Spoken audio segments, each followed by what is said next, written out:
mission ahead for them. We're going to continue forward. Freddie Stroma and Yoshi. Freddie Stroma, an English actor known for his roles in movies like Pitch Perfect, or Harry Potter movies, or as Dick Tarly on Game of Thrones. Yeah, big fan of all of those roles. And then paired up with Yoshi, the coach slash commentator slash manager slash do all for Solari. We've seen him on the World Cup broadcast. If you've watched any of the French streams, you know him. Incredibly analytical and intelligent when it comes to Fortnite. This duo is going to look to break down their opponents. And the next pair is a pair that might be tough to break down.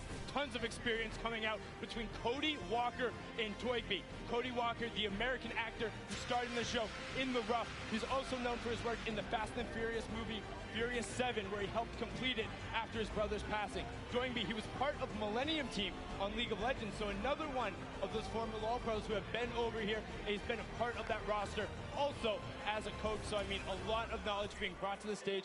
Cody was also at the summer block party, so he's got the experience. And I got to give some love to Cody, because I just found out that he's been a PC gamer since 1996, and he played games like MechWarrior 2, and that's where I started too, PC games, FPSs, and it's just awesome. We're going to continue forward, always. We're just moving in the pace here. Max Carver and Nick A30. Max Carver, the actor who's had roles on shows like Desperate Housewives, Teen Wolf. Hold on, what are they? Oh, little flex from Nick A30 and Max Carver. They're ready to play. They're getting exercise even. They're getting their body flowing, their blood flowing. Excuse me, did you say Little Flex? Did you see Nick's arm? He's got guns! Yeah, you better have a permit or something. I don't know who let you loot before, but like, you have to get on the battle bus. Like, you're not allowed to walk around with two legendary ARs like that. And then Max Carver on the side, like you said, Desperate Housewives, Team Wolf, The Leftovers, and he actually has an identical twin brother who stars in many of the roles. But now on to the next pair, because we're excited to get them out there. It's Graham Rogers and I Ferris. Graham is an actor known for his TV roles on Revolution, Ray Donovan, and Atypical. He's originally from Pennsylvania and moved to LA when he was 18 to pursue acting. Well, looks like it worked pretty well. And then I Ferris was born and raised in Saudi Arabia, came all the way to New York City to compete, has been around the Fortnite scene from the very beginning, and one of their major streamers and content creators. We'll see if that T-pose from the both of them is going to be if it's going to hold up. Continue forward, another duo that I think a lot of people are going to be excited about. Not that we're not excited about everybody. It's Sean O'Malley and Courage JD. Wow, listen to that roar, the other half of the Girthquake, and Courage just got knocked out. Sean did compete in that first Pro AM as well. He's there, he's on the stage. These two towering, wait, what's going on right now? Excuse me, who? No. Hey, why do you listen up. I know this is a very exciting time, but there's something very serious and near to my heart that I think we should take a listen to. Roll the tape. Hey everyone. As you know, streaming platforms like Twitch and YouTube have been around for ages. And very handsome, talented, good-looking gamers like myself need to take the necessary time to look after our old and brittle elders. One day, you get up out of your gaming chair and you're just not as quick. Or your jokes, well, they all turn to dad jokes. Hello, my name is Courage JD, and today I'm extremely excited to announce my brand new charity. It's a cause near and dear to my heart. It's for our good friend, Dr. Lupo, who gets older every single day. In the past 6 months, hand-eye coordination, eyesight, and his hearing has completely gone downhill. So please, join me in supporting the Geriatric Gamer Foundation so my friend, Dr. Lupo, can get the help he so desperately needs. Thank you. All right. Wow. Just, I mean, he doesn't look particularly happy about that, but he looks like he has something to say. He's going to type it on in there and, just going to fire it right back on Adam. Let's zoom on in, punch on that, and he says, what was that? Was able to, get Courage back a little bit, give the opportunity there. But you know what, Jack, I appreciate the foundation. If you are going to start it, Ben could use all the help he could get. Now we're going to go on to our next duo, and I'm going to need you guys to do something important up in the stands. Rather than clapping or yelling for them, I need you to put your hands up high in the air and wave them back and forth for Jordan Fisher and Ewok. Make sure you get a nice and loud, give them that applause. Jordan Fisher, the American singer, dancer, actor, quite literally does everything. I'm not even sure he's human. And then Ewok, the 13-year-old Twitch streamer, is completely deaf, uses ASL to communicate both with her partner and then uses the visual indicators. She's best known, well, for chasing down that man right next to her in the Pro-Am and making him pay. Yeah, the most memorable moment from the Pro-Am at the summer block party when she chased down Jordan Fisher and Dr. Lupo, just unbelievable. And we did see a bit beforehand. They might be the actual best Fortnite duo ever.com. You can check them out there as well and see them on the stage. They're going to be looked to pressing it, but we're on to the next pair because they're excited to be here. It's Jordan Jones and Alexia Ray. Alexia being the social media star who originally became popular on Vine, so Vine, there you go. She's now a member of the popular YouTube channel Glams and has her own popular YouTube channel as well. Jordan Jones, she finished 5th on the dance reality show Abby's Ultimate Dance Competition in 2012. Since then, she's grown her own YouTube follow by making vlogs and music videos. Just an awesome pair together. We'll see what they can bring to us today on the Pro-Am. Continue forward, of course, introducing all. We're actually going to listen into what Jordan Jones had to say ahead of the competition. All right, Jordan, do you have any words for your opponents today? Oh yeah, I got my game face on today, and me and Alexia, my partner, we got the girl power. All you boys, just watch out. We're gonna be sniping. We're gonna be getting that victory royale. So peace out, boys. Go to sleep. Hey, get it! Good level of confidence there coming out of Jordan, and Alexia will also be confident having been in this environment before, having been around major Fortnite competitions. She has no issue battling with the best of them. Now on to our next duo. It's RJ Mitty and Moyers87. RJ, best known for his role as portraying Walter Jr. in Breaking Bad. He also has cerebral palsy, as his character does on the show. Had an opportunity to talk with him last night. Just a fantastic human being and really, really involved in gaming, wants to be out there. Moyers87 is a Spanish YouTuber who has brittle bone disease, but he says, hey, that doesn't stop me from competing with the best of the best on the top level. And this pair is here to show that they will not be held back. They will be taking names and going after everyone.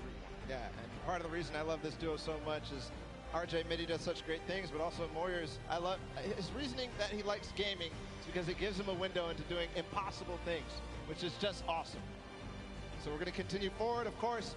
It's O King and Sinu, who traveled all the way out from South Korea. There they are, and they're known for this. Sinu, one of the players who played at the World Cup, or the Open, the Korea Open. Are you watching that? That was the sickest intro I think I've ever seen. One, props to the cameraman too. Props to Sino as well. One of the players who came over and traveled out of the Asia region to compete in NA West and came so close to qualifying a number of times. People were looking like, wait, who are these? Why are they on the scoreboard? Who is this? And he was taking names, and now he's here to compete on the main stage. On to our next duo, we have Dead Drevel and Oscar Lod. Dead Drevel is the Mexican YouTuber who currently lives in Chicago.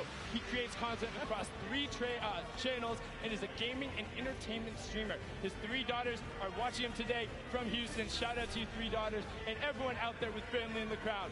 Oscar Lord is an Argentinian YouTuber who plays Fortnite and recently started getting into his own music, trying to sing, and has found a lot of success and help there. And on to our next duo, we have Wermuturo and Jelty.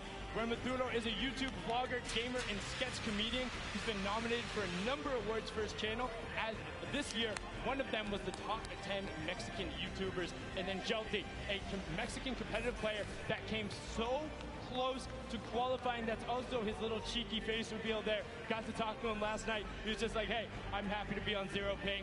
Nobody is stopping me now. Yeah, Jelty had an incredible rise throughout the World Cup qualifiers. You touched on it a little bit, but a strong performer all the way through. He plays Fortnite every day, he says, so who knows? Maybe he'll win a lot of money for his charity of choice. I think he has the potential to do it. He is one of the most aggressive players there. And now on to our next duo. We have Rear Gamer and the Slayer 360. Rear, an actress and former beauty queen, best known as her role on Lisa Miller in the hit TV series Awkward. She held the title of Miss Teen Malibu for 2 consecutive years. That's the back-to-back, and she was Miss Regional California Teen in 2011. She also says she will never not play as Peach in Mario Party or Toad in Mario Kart. The Slayer 360, a YouTube from Mexico who says that he cannot say the letter R correctly, but I bet he can roll it. Yeah, I bet you can. I definitely can't. So we have something in opposite, I guess. We're going to continue forward, of course. Zorman and Jared Abramson are joining us on the floor. There they are. Ooh, that's an awesome hair flip right there. Come on, Zorman, do it again. Just about to say, Zorman, all about the hair flip there.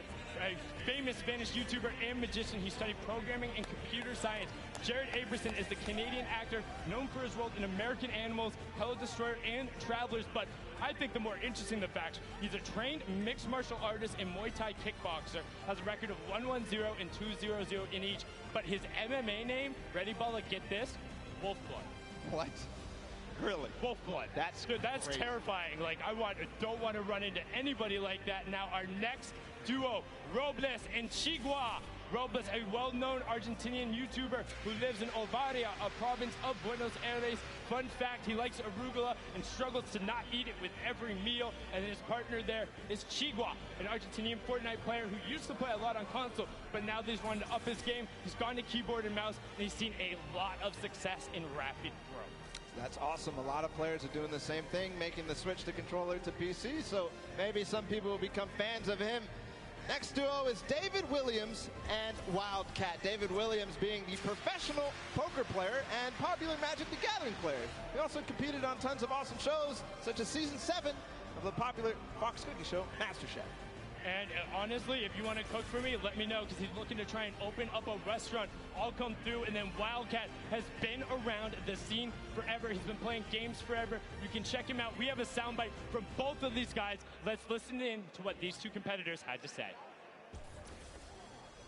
All right, guys, what message do you have for your opponents? Marksman and JT Brown need to stay on the far side of the map, avoid us if they want to have a chance to do well. Coming from the other teams are in trouble. Most of the celebrities usually are pretty bad. I've seen a lot of these pro-ams. Unfortunately for them, I might have more hours playing Fortnite than most of the pros. I mean, I play all the time, but they're lucky. I get handicapped. I usually play on an iPad. Today I have to play on a controller, Xbox controller, but luckily I brought my Xbox with me. Been in the hotel grinding. He's been exploring New York City. He doesn't need the practice, but I'm ready. All right, good luck, guys. Wow, wise words from them there. And also calling out their buddies a little bit, saying, hey, JT and Markson, don't come anywhere near us. But our next duo, we have Michael Dreyer and Myth. Myth being one of the original builders in the community, all about it, getting a little bit in there, all about the dance moves. Myth was the one who pioneered a lot of the initial meta, encouraged people and pumped positivity into the community. Very popular streamer. And then Michael Dreyer is the American actor best known for his roles on Mr. Robot, Deception, and Sneaky Pete. In 2018, he ran the Honolulu Marathon, and he'll be running the New York City Marathon in 2019. Next up, we have Max Wax Motif, apologize for that, and Musulk, the Australian players. The first one, Wax Motif, the Australian DJ and music producer. It has influences from R&B to disco and the UK bass, so all over the place, really, for Wax Motif. Yes, of course. Musulk, the American YouTuber who's actually based in Sydney, in South Wales. He likes to keep his content humorous. I always think of him as the player who tried to knock somebody off the mountain with a shopping cart in the first Pro-Am. He was not successful, just to let you know. But on to our next duo. Alexander is the Japanese-Peruvian actor and model who has so many names that are amazing, but the last of which is Diablo. And then you have Vodka, the Japanese YouTube personality, whose skill level, he says, is as good as some of the best pros around the world. He says sometimes he has a bad mouth, but a gentle heart. It's okay, we'll help you fix up that filter here with a family-friendly audience, but they look excited to be here. And look at those shades on Alexander. Yeah, those are stylish. I wonder if you could see inside, though. We're going to continue forward. The Japanese players. It's Ellie and Nekukun. Ellie, who joined us at the last Pro AM. He's a Japanese dancer and performer for Japan's #1 boy band, Sandaime J Soul Brothers. Yes, and he also has a solo rap project where he goes by the name of Crazy Boy. So let's see if he can get crazy on him today. And then Nekukon is his partner, the Japanese Fortnite streamer, who is pumped to be here, excited to take it on. Let's hear what Ellie had to say before the competition. All right, Ellie, do you have any message for your opponents today? Okay, I'm from Tokyo. Watch out for Crazy Boy. Sayonara. Bang. Like we said, got to watch out for the Crazy Boy. He's on a mission, wants to make it happen. Now our next pair is Claire Grant and Jacob. Claire Grant is the American actress, model, and producer who co-founded Team Unicorn, which has made a web series and music video parodies, including Geek and Gamer Girls and All About That Bass. Fun fact, she says her burps have been known to rattle windows. Hey, we got that in common. And then Jacob is a YouTube personality all the way from Poland, here to play some Fortnite, tear up the stage, and he says he wants to win some money for charity, but he's also just looking to have a good time. And that he will have for sure. I'm absolutely amazed by that. We're going to continue forward. It's Business Boy and Frizz. Frizz, another Polish streamer who, he enjoys Fortnite. He and his, look at that pink hair. It's awesome. His girlfriend has some as well, so awesome duo there. We'll see if this duo, though, of Business Boy and Frizz can do anything on the stage. Business Boy, the music producer who has worked with artists like Lil Nas X, Party Next Door. He's extremely athletic, as you can tell. We'll see if he can do anything with that athleticism on the stage. Yes, and he has been called the basketball Dre before, and now just after them, we have Symphony and Vinny Pergola. Vinny Pergola being one half of the Phantoms duo who's competing today. He was also an actor turned DJs. You might recognize him from shows like That's So Raven, The Bernie Mac Show, and Misbehave. Now, Symphony looking fantastic today. Definitely showered, got the gel in his hair. All about the streams, the content, and the fast edits. Originally known as the best editor in the West, he pioneered some of those quick resets and go, making people look foolish. Yeah, still did it through the entire time in the summer skirmish. Gonna continue through Kyle Catlin from the Phantoms as well. And you heard Sundown say his brother was a teen actor. He was also a teen actor. He played on shows just like The Bernie Mac Show, which we already talked about, and 10 Things I Hate About You. And they became the duo that you know them about. It's the Phantoms. Moving forward as well, his duo partner, Kay. We just saw him perform in the Creative World Cup. And he's a British YouTuber, Twitch streamer, org owner, all this sorts of stuff. Is also known for the meme, you know it.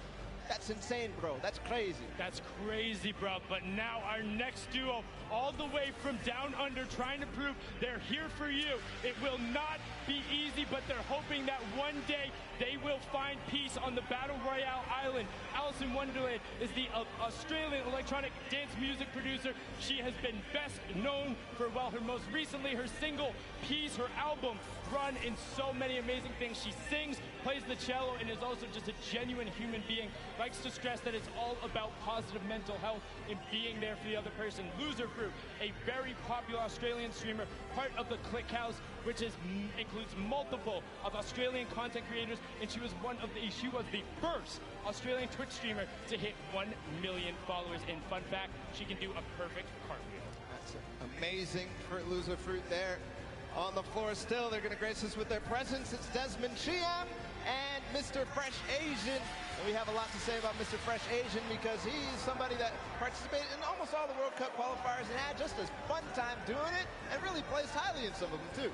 Yes, and he was streaming it the entire time. Got a chance to talk with Desmond last night, the actor, writer, known for the Shannara Chronicles, Magic Camp, and NCIS Los Angeles. He also break dances under the alias B-Boy Desmond. And back in the day, he used to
meu lado aí.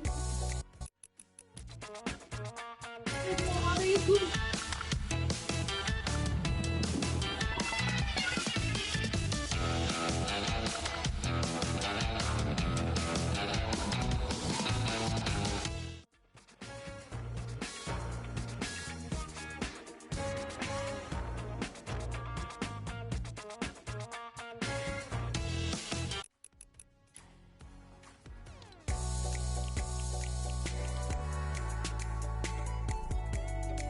Dá um destaque seu família.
place is going to get $1 million toward the charity of their choice. Second through 50th, everyone's going to get money, okay? And no one's going to walk away empty-handed here. 500 grand for second place. So the difference between first and second is $500,000 going to charity. That's huge stuff. Fortnite constantly giving back to the community. And here's the deal. The reality of it all is that we could very well see, given how this format works, a new champion. There could be a new duo that is going to be walking on that winner circle. It may not be Marshmallow, may not be Ninja. 2018, Fortnite was played in a very different way. That's right. And then Airwalks with that dominating performance last time. One has to wonder, Monster, could he repeat that again? Look at the people out there in the crowd chilling out, having a good time. They don't want to be seen on camera. I respect that.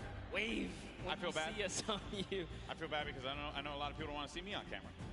Because this shirt's probably, killing your eyes right now. No, both of our clothes are just screaming out. You know, I look good. Here. My mama told me I look good. She's in the house, so I figured I'd do that there. Have fun with it, right? Why not? We're going to get started with the game here in a little bit, folks. And we're obviously looking forward to seeing these players take the stage. But before we do that, we actually have Aiden standing by with his duo. Pookie, what you got for me?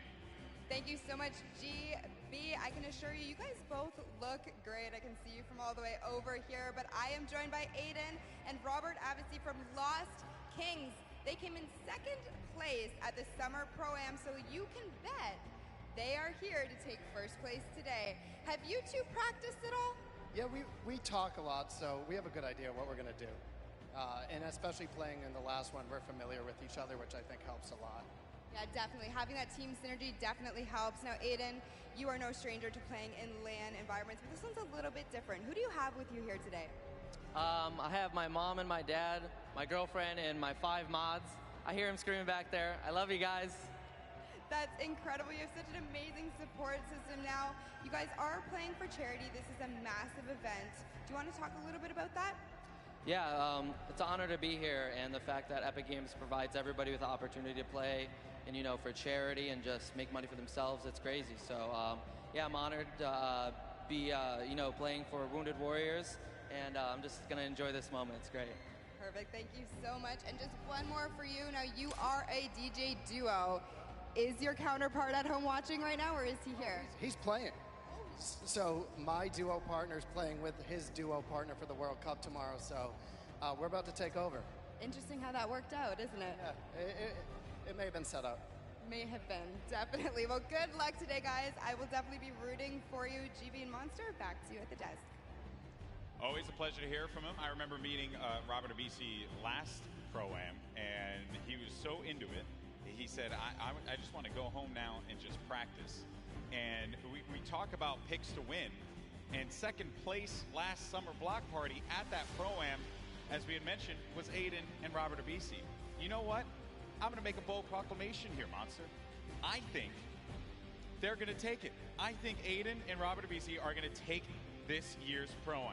Well, I'm going to have to, stagger that and bring back, I don't know, maybe an old rivalry, because this time, we have Nick Merckx here. How about I put my money on Nick Merckx, and you put your money on Aiden if you want to do that? Okay, interesting stuff, interesting stuff. Well, one player here that everyone obviously wants to see succeed is Tfue. We actually had an opportunity to get some words from him. Let's check it out.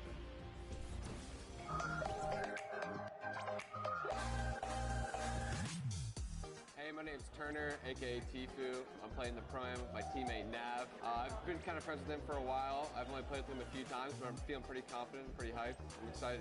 This is trying to sneak wait. Trying to sneak him in. Can you get him to drop it? What is that angle? Basically, we're just going to try to take down everyone we can. We're going to play really aggressive throughout the whole thing, looking for the weaker players, I guess you could say. The biggest threat is probably, once again, Cloaksy. I said this last Pro-Am. He's really the only big threat that I see here. Airwalks, that guy's a bot. Ninja, he's a bot. Cloaksy's aight, but me and Nav are going to stomp them all. So.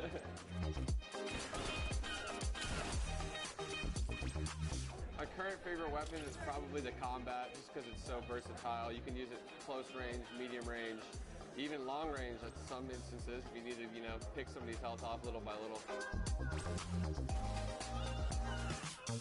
I'm donating to the Action Sports Foundation. Basically what they do is they help special needs and handicapped people with physical therapy, action sports, like whether it be skateboarding or riding, in a skate park on a wheelchair or anything really. My experience in New York so far has been pretty dope. I haven't really met too many people yet, but I'm excited to meet all the people coming from different countries, even people that just came up on the scene that are new that I've became friends with over the past few months. So pretty excited to meet all of them, have a good time. Other than that, I'm ready. Tfue had a lot of strong words for his opponents. And, calling Ninja and Airwalks a bot after they had won Pro-Ams and he hasn't. Got some bold words there, Monster. You gotta love Tfue. Always ready to paint a story, create a rivalry, right? And then just make it interesting. I mean, look the way he's dressed. He's got his vest on. He's ready. Seems serious. He's clearly ready. And I know everyone here wants to get ready and into the games. And we also want to let you all know as well that there are going to be numerous ways for you to watch this very competition of Fortnite Pro AM. All you got to do is go to Fortnite.com/watch. And there you can actually pick a variety of different POVs. You can see the map. You can see a bunch of cool things. Definitely check it out. Once again, go to Fortnite.com/watch. There we go. You can level up your viewing experience. And then we also have a lot going on here as well. So here are the feats. This is what you're going to look at, right? So in feed 1 and feed 2, you'll get the first and second place players. But then feed 3, you're going to get Ninja and Marshmallow.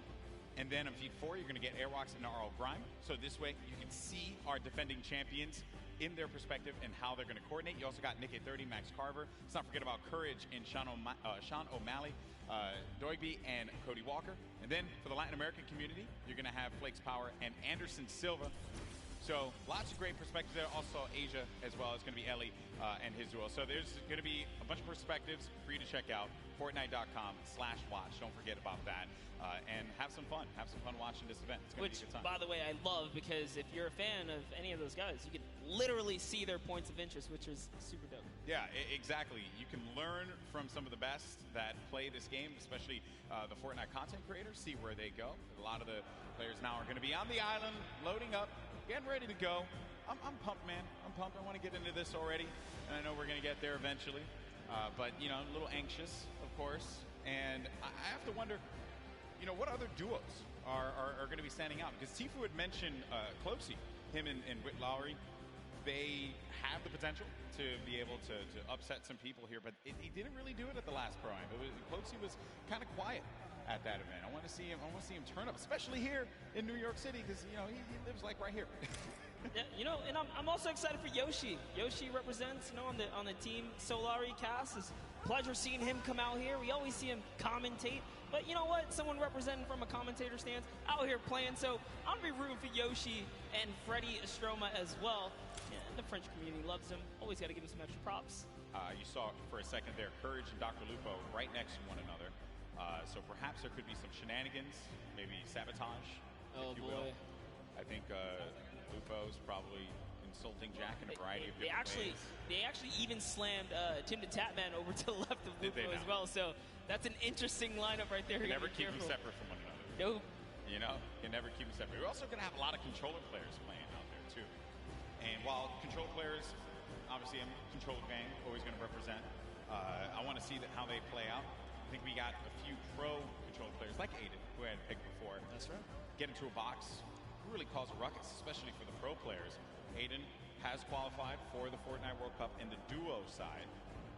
Airwalks as well, another dominant player. We have a lot of players here that have qualified for the big event, and they're going to look to prove a point, I think, which is going to be the best part. Not only because they're going to play in that competition, but they're also going to get this warm-up opportunity in front of this crowd here at Arthur Ashe Stadium. It's kind of a little bit of an advantage. At the end of the day, as long as they feel prepared, that's what we love and want to see. But like you said, there is a lot riding on the line here, right? It's all about earning that respect and or keeping it. Because at the end of the day, these trophies are super nice. Yeah, pretty awesome trophies there. The golden Creighton pickaxe that we've given out in the past. see players warming up, getting ready, getting comfortable. A few other duos to talk about was Pi and Detonator. Detonator, I don't know what that video was, but it made me mildly uncomfortable. So, and the fact that he's not wearing a shirt. Yeah, you know, also he disturbs me. came out, you know, got the couple buttons down in the front, you know, Yes. just letting it breathe. Yeah, letting it breathe a lot. I don't know. That one certainly threw me off. There's Marshmallow. You know, he doesn't really like to talk that much, so I wonder how he's going to communicate with Ninja. They've done it once before, though. They've done it once before. Certainly they could do it again. A couple emotes right there from Marshmallow, so maybe he'll just be playing right there, showing off the controller. Yeah, that's right, give him a little ring. Making sure it's all good. He's going to let the gameplay and the moves do the talking. I appreciate that he's also going to be using his own skin as well, so... Oh, you have to. You have to. If you have a skin in the game, you got to go for it. A little ego boost right there, you know? Yeah, that's some protection. Here we got Nick Merckx. Yeah, it's your pick. Hey, I had to. You went with Aiden. I figured we I know, I know Papa Nick Merckx, who's out there, probably got really mad at me that I didn't pick Nick to win, but it's okay though. It's all for the storylines. Hopefully he understands that. Nick 830, most positive human being. You play with Nick 830 a lot? All the time. What does he bring to the table? Oh, he's a legend. I mean, as long as he can keep his cool, not get in his head. Nick, I know you hear us from here. Just stay calm and do what you do, man. He's such a great player. Would love to see him come out and shine. Yeah. Once or twice in a Pro-Am today would be pretty fantastic. Correct me if I'm wrong. You wanted to create a showdown at the Summer Block Party. He's had his moments of greatness. He has. So clearly capable of being able to do this, being able to win on the big stage in front of a crowd. There's Detonator again. Just, you know, he looks so ready. And you know, I'm actually impressed playing with a keyboard and mouse. I thought that Detonator would have his own custom controller with spikes on it. Okay. There's a lot of dialogue being exchanged there. Also, talk about Detonator's bangs. Man, nailed that one. I'll never be able to have that. Ever. That's a heartbreaker. Looks like he's Is he yelling at his own teammate as well? Yeah, definitely. At some point. There's Ewok Jordan Fisher. This is a duo that actually I think is going to be very, very good in this one because they Jordan told me yesterday they've been practicing, they've been putting in the work, and I think that's a squad that can go very, very far. Very, very far. Well, while we get ready and get things started up here, folks, we have another interview on the stage. We got Mackenzie Borg along with my buddy, Fear itself, with Pookie. What's going on, Pookie? Thank you so much, Golden Boy. I am just all over the place today. I'm having the chance to talk to some incredible players. That is absolutely right. I am down here with Mackenzie Borg and Fear itself. Now, I have to be honest, you don't really put off a very fearful vibe, so we're gonna have to work on that. You gotta get the eyes, you know, it's all about the eyes. But you are no stranger to events like this. Going into today, how are you gonna carry your previous experience into the event today? It is true. I'm a little bit of an old man, a veteran in the game. I mean, I was doing this 15 years ago in much smaller stadiums, but it's all the same. Having like in-person LAN experience is very key in this atmosphere. So I'm just gonna like channel that inner professional gamer from when I was a young buck back in the day, and hopefully it shows, you know. Love it so much. Now you, Mackenzie, on the other hand, you have performed on the big stage multiple times. You are a contestant on American Idol, so you are not nervous at all, but I want to know, have you ever played Fortnite? I mean, you were in the other Pro-Am, but playing Fortnite in front of all these people, it's got to be different than singing. Yeah, it's much different. I feel like singing in front of a lot of people, I'm comfortable. It's what I'm, with a guitar, I'm like super chill, but here it's like, just don't want to let fear down, and we're trying to do well. Well, we have a few musical emotes, so if anything gets a little bit too crazy for you at any moment in time, maybe you could play those for him and calm him down a little bit. That might help. Now, have you two played together at all? Do you have any kind of strategy going into today? We practice a total of about an hour before this event. So we got all the practice, all the strats in the world. Don't you worry about it, Pookie.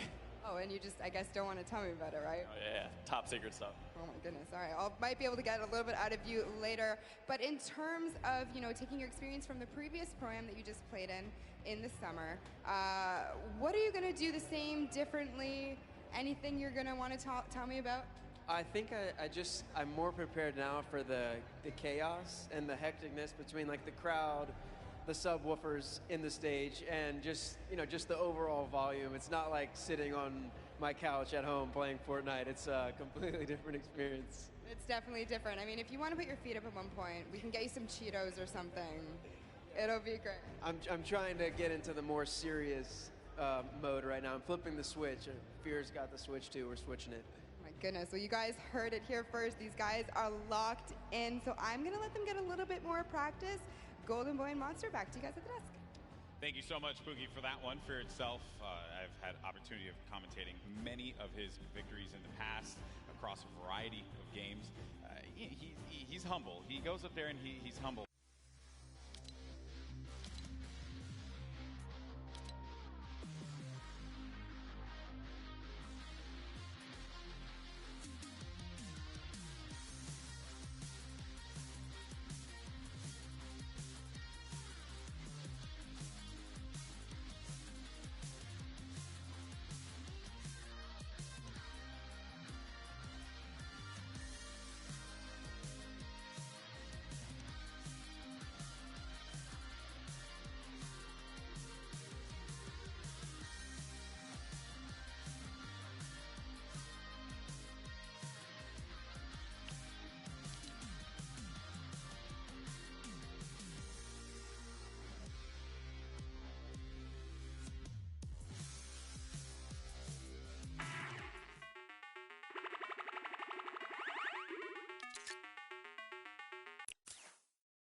I care about, because these players, they're about to throw down. It's going to be awesome. You see Xavier Woods there.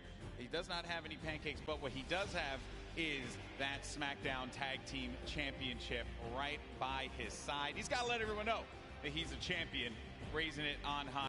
And I picked it up. It is actually a very, very heavy belt. It is a heavy belt. I had the opportunity right here. I totally should lift it. You totally should have. And then Dank also has his fake cruiserweight title belt, so low on that one. All right, folks, here we go. It's time to jump into the game, the moment you've been waiting for. The countdown is about to begin. Here we go. It is now time for the third Fortnite Pro AM. The players are loaded into the island. The battle bus is ready to go. It starts right now. Here we go. I love that. Looks awesome. Battle bus. It looks so great right there. Just take a look. Take a look at all of your competitors today, guys, because it's going to be crazy. We're going to crown one of these guys, either a new or returning champ of the day here at the Pro Am. Hey, it could be one half of the Girthquake. Courage JD, he'll never let me live that one down. So I hope it's not him, kid. You have to be careful. They're on the same side of the stage now, you know? It might just flop. Sure, and as my buddy Shy Wager says, could be a yum, right? Totally Shy's could gonna be hate a me. yum. Shy's gonna hate me for using that. All right, here we go. And then the other half of the Girthquake, there's Tim the Tap Man. So you're gonna land over by Paradise Palms. Paradise Palms, a great spot to land, Monster. Tons of loot, tons of resources, great rotational opportunities from there as well. Talk about that. It clearly looks like Tim the Tap Man and Dante have a plan here. You don't just choose the backside of the map for no reason. This house specifically, known as the John Wick Mansion, down in the basement, there's a little secret stash, if you will. Now hopping over to the West World is what we like to call it, over here on the other side of the map. Oh. A bit of a skirmish here. Yeah, you got Osculords looking right over at Sean. Sean choosing to disengage from the fight. Will have that green tack SMG and has full shields as well, but oh no. Dead Revel's going to be in a bad spot. Very weak in there by Sean. Sean's going to take some damage as well. This is going to be a first engagement. Sean is going to go in for the fight. And then we switch on over to Dead Revel, who's looking around. And Sean's going to be out of the game. One of the first eliminations. I think that might be the first elim that goes through. The first was Sinu, who actually got Fear itself. I wanted to touch on it, unfortunately. But that was the first elim. Fear itself went out? Yes. Oh, right man, away. we really shouldn't have interviewed him. I feel I'm sorry, Justin. Hey, but it's not over, right? You can always get the reboot card. He can come back here. But for now, Lost King Nyx is in a pickle.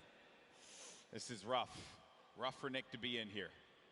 Now we're going to make our way to Ninja and Marshmallow, who this is another great spot to chill by. You get a ton of loot at the Lazy Lagoon. And on top of which, you know, I think there's, I believe there's going to be some ballers close by. If you want to go for that, you also have the cannons you can use, I believe, to get out of there too. Yep, there's a lot of options for mobility here for sure. But, you know, what I like that's going on here, at least with Ninja and Marshmallow, Ninja straight up adopting, you know, his scrim and or competitive strategy, right? Lazy Lagoon, that is his most known spot for landing. So for him to land here, they mean serious business. Yeah, and he lands here relatively uncontested. There's going to be a duo over to the north, I want to say northwest, and also someone all the way up at the tippy north there. As we make our way now down forward toward Lucky Landing, we're going to have Sinnoh here along with O-King. We're gonna be seeing a lot of Sinnoh and O-King.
There on the corner of your screen for a moment, continuing to loot up. Players pushing around the side here. This is going to be coming from the west. GT Brown, they're going to get vision. He has that snipe out. Maybe he can get a connection, perhaps, but it's going to be Marksman looking for the opportunity to take advantage of that heavy AR.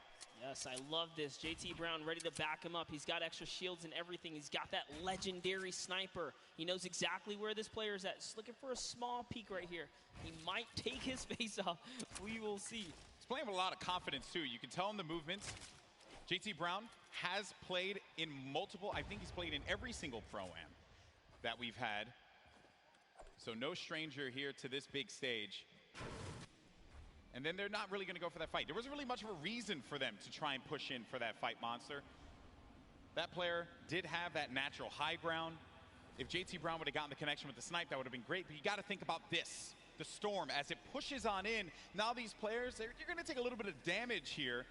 But you have a lot of bodies scattered around. Junk Junction, Polar Peak, Happy Hamlet, even Lucky Landing. There's a lot of players that are going to be on the outside, but this circle is going to be pushing in, centered more toward Dusty Divot. So you're going to have that big circle around.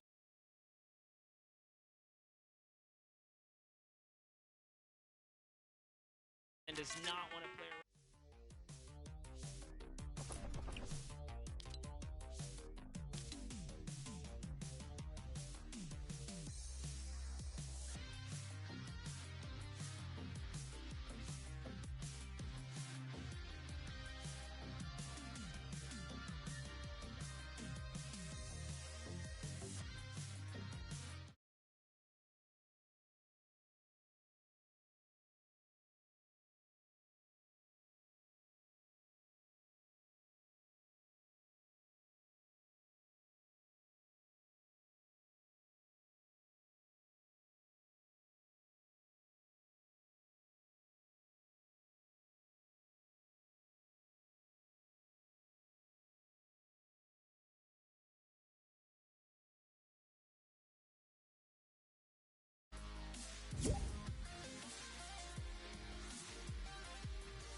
like how Kaplan's got his marshmallow fit on as well. Not trying to throw us off at all.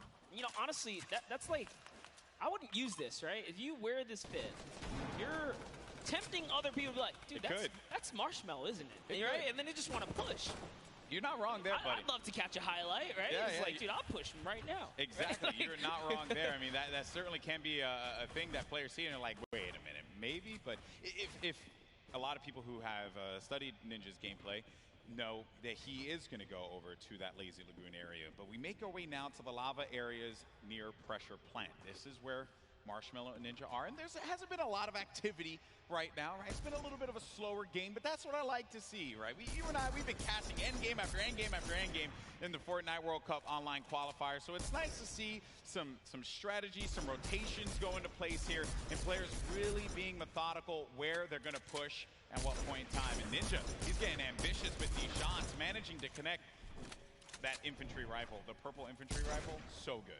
Yeah, Ninja actually one of the advocates for playing with weapons that are not necessarily popular or cool at the moment, tends to play with things that are different. So before the infantry kind of, you know, rose in popularity after the changes, he was already running it, you know, deeming it one of his favorite weapons to kind of play with. He's always been like that in any game that he plays. I remember many times casting him, whether it be Halo or any other title. He always goes for the road less traveled and does a lot of damage there with that infantry rifle. Look at these players as they fly about through the jet streams. Myth on the other side as well.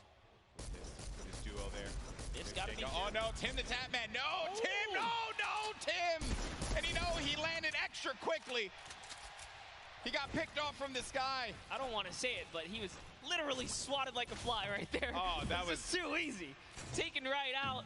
Tim the Tapman goes down. There's no friendships here in the Pro-Am, people. Ninja makes Tim the Tapman pay. It was a wide target, and he's going to hit those. All right, so there he has his ball. He's going to get a bunch of extra goodies. And oh no, Ninja's ball actually flew off into the steam vent, and it's gone. Yeah, I think he ended up going with it. Hopefully he did. Yeah, so he ends up getting the ball right on back. Just looking around. So he doesn't know, obviously, that there's going to be a duo right next to him. A lot of players are starting to convene here by Pressure Plant. This is where the circle's going to start to collide. And then keep in mind, this lava, when you get to those final circles and you have to go over that lava, it can be your worst enemy or even your best friend, because you can traverse the lava very quickly, but sometimes it can throw you off. And for more unexperienced players, or inexperienced players, apologies, that could certainly throw them for a loop. Yeah, it can definitely end up also just like splitting up a team, right? And then causing some chaos that way. But man, the fact that Ninja's able to just openly hold this area right outside the mega ball. Wrecking people with this. Yeah, look, there's another player right out the sky, right there. David Williams goes down. Time to go collect. Time to go collect. Go get that expensive NYC rent right there, Ninja. Go pick it up, because he's collected right here. Oh man, he's been just swatting these players out of the sky. Tifu's going to be in a fight right now, though. Having to deal with this, going to use the shockwave grenade to get out of the engagement, reset himself. We'll have plenty of builds to work with as well. We'll also have those chug splashes for him and his teammate if he needs to use it. It's going to be Ewok and Jordan Fisher. This is a huge battle that's going to be taking place here. Tifu has the angle. He has a perspective. And with that combat shotgun, he can hit him from a distance as well. On the screen, you see Nick 830 gets eliminated, so he's going to be out of the game. But for now, all eyes are going to be set here on Tifu and this engagement with Jordan Fisher and Ewok. Yeah, he actually had to back up. Someone storm flipped right at him, forcing him out of that area. But lucky for him, he does have plenty of shockwaves to make a ton of moves. And Ewok actually gets pelted down a few more times there. Yeah, that's not good, because they're going to go down low, and they know exactly where they are. So they just can wait this one out. Let me tell you right now, for every little bit of advantage Tifu gains here, the more unlikely it is that Ewok and Jordan Fisher are going to get out alive. And that's it. I think he's got his confidence all the way up. He knows he needs this loot here. He has natural high ground. Their backs are against the storm wall. They're going to start to push up, but they're going to use the shockwave to fly out of there. That was just one, though. He only saw one, so there it is. Oh, no. He's kind of trapped there. Pinned. And he's waiting for him. He's going to tag him with the combat. So much damage being put forward. Tifu now going to be on the run. This is what Tifu does best when he's in your face. Oh, but he gets chunked. He's going to lose a lot of health there. Now going to be sitting at 35 HP and had to get out of there. Going to use those shockwave grenades. The movement that you get with that utility is huge. It was actually Jordan Fisher who came back to rescue Ewok, and it was just enough to back off Tfue. And now the entire battle's been reset. Everyone's in a danger zone here. He really is the perfect human being. He really is. There goes the jet stream. Ewok gets out. Jordan Fisher's taking damage, people. He's got to get out of that. He manages to fly on out of there. Now, the concern I have for Ewok and Jordan Fisher, they got to get back together. Yeah, but not only that, Tfue knows he has to get an elimination here. They are desperate. They're in shambles for gear here. And an artillery strike actually being rained down. Tfue is forced to be on defense. He's far from his teammate Nav.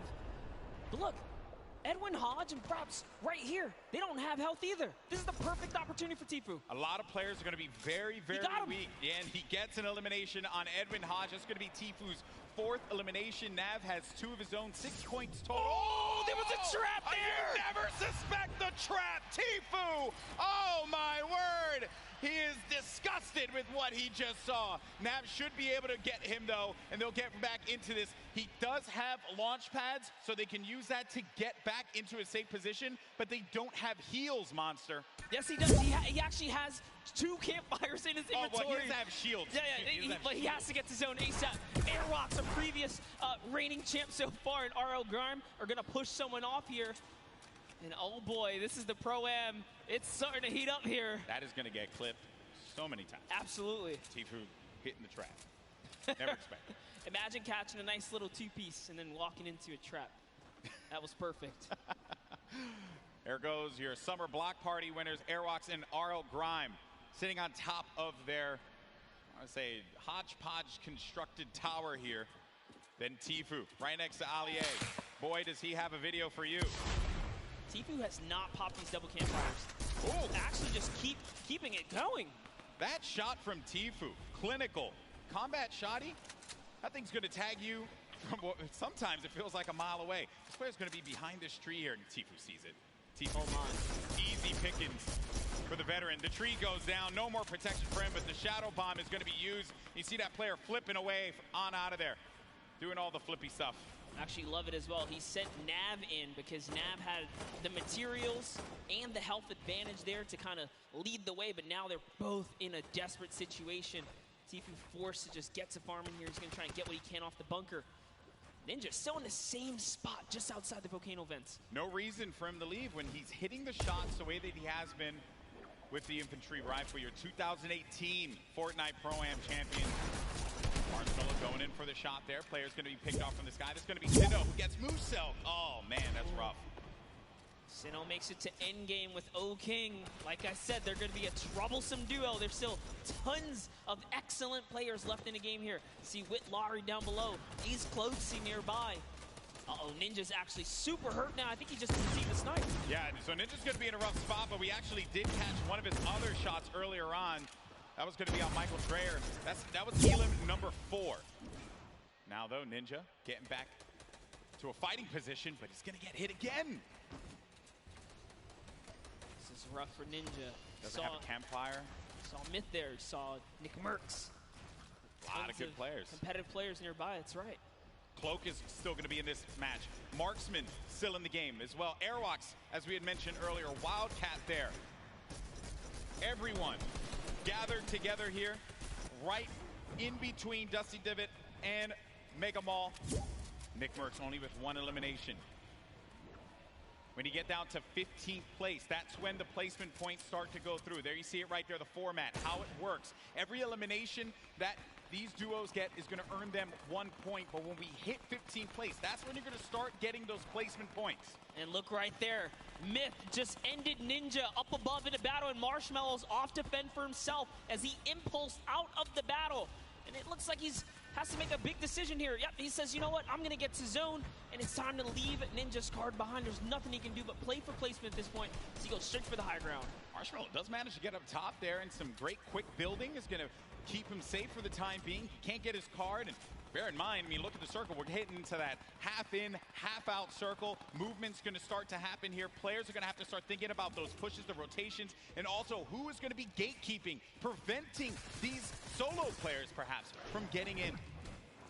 Here's Sinnoh, 6 eliminations. That is a ton of elimination. Elims matter for points, guys, just as much as placement does. For every single person that gets taken out here, Sinnoh is one step closer to grabbing a nice lead. There's a great shot there. Someone's pushing up. Oh, it's his teammate.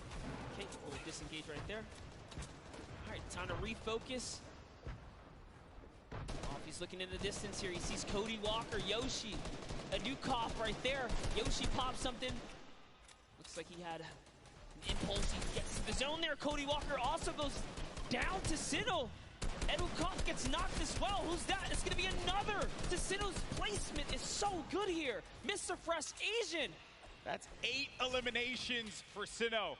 They're going to be at 21, and I think I just saw it there that Marshmallow eliminated Dr. Lupo. Wow. We have a replay of it. There you go, Lupo. Don't say I didn't love you. Oh, he clotheslined him, baby. Hit him with a running lariat. Dr. Lupo, you ain't nothing to Marshmallow. Love it. Way to go, Marshmallow. Keeping the dream alive for him and his duo. So good, even Lupo's with gonna give no me so health. much crap for that, by the way. Even I'm okay with no it, though. health, he's still in it, though. One shot girl poised right above him. Sinnoh could very well take this. He's got this ultimate high ground here with O-King. They're playing this one like it's a qualifier lobby, man. They got that high ground. They're raining down the shots. 9 eliminations for Sinnoh. O-King providing the support, and they're just going to continue to tarp with the floor, with the pyramid, so that they can own this high ground presence. Any players that are going to be flying in the sky, they're going to punish them with their ARs and the combat shotties if need be. So you're going to need an aerial license or something like that. They're not going to let anyone fly for free here. No, they're not. Flake's power gets taken out to the zone, but just enough damage from O-King is going to allow him to secure that one here, as everyone is off against the storm, trying their best to get to the next spot here.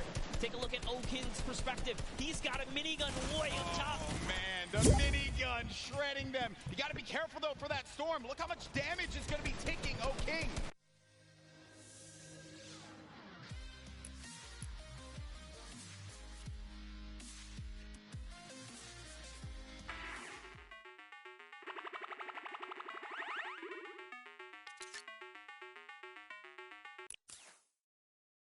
Try to break that right there.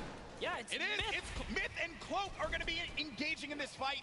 Sinnoh plays that defense, protecting his teammate. Cloak is going to have a smidgen of health remaining. He's going to go right on top of Sinnoh and O-King.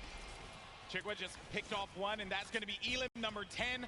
On to Cloak. 11 as well will be registered. That's 11 points. We're also going to be in placement here, Monster. Wait a second. Are we still on the first game? Hold up. It's going down here. Courage is still going to be in this one, as well as Myth. Look at the play field, and look who is left. Wildcat alongside with JT Brown. You're going to have Jelty there as well. iFaris, Myth, he's taking a lot of damage outside of the storm, and Myth is going to be out of it. But Courage is still in the game, folks. A possibility for him to get this first game win, but I don't know if Sinnoh and O-King are going to let him have it. No, they're not. Not for free, at least here, as Sinnoh's landing more shots on his opponents here. He is running low on materials this time around, though. 500 mats. In comes the pressure. Will we finally give up this placement? Will we jump down to commit to this battle here? There's only 4 players left. We're now down to the final moments of game number 1. O-King is going to be out. It is all up to Sinnoh here. Wildcat down low. He takes the shot, and it's Sinnoh with a victory royale. Game 1 domination from the high ground, and they never let him come up ground. That was insane. They denied them any kind of territory whatsoever. This is why I love Fortnite right there. When you know your players, you can just smell them from a mile away. They're gonna do great things. We saw them way on the southeastern part of the map, the place that we like to call the West, right? They were there, they landed there, they took out Fear itself, and in a crazy turn of events, they slapped the entire lobby all the way through to the end. Here's the final moments going away. You know, I've had the pleasure of commentating a lot of esports in my career, and I always say, watch out for the South Korean players because they're so good. And Sinnoh showing us why here in New York City, the first win. What a game that was. It was a little slow, I have to say. Then it ramped up like a good book. That's the best part about getting full game lobbies. This is what we tune in for, right? You get the entire story. You get to paint the entire picture. And just like that, like the fact that we know where he started, he took out Fear itself. Like, we were just talking to Fear itself. We know he's a respected competitive player. He has that land cool, right? But Exactly. It still wasn't. Exactly. And this is going to put Sinnoh on everyone's radar as well. But that was a pretty tough end game there. A lot of great players still left in it. It just wasn't enough. When you have that high ground, that's it. And I made the joke, they were playing it like it was a World Cup qualifier. And yeah, I mean, you get that high ground, you deny them any kind of presence to be able to build up to the top. It was very close. That Myth and Cloak could have pushed Sinnoh off. And had they done that, I think we'd be looking at a different winner in game one.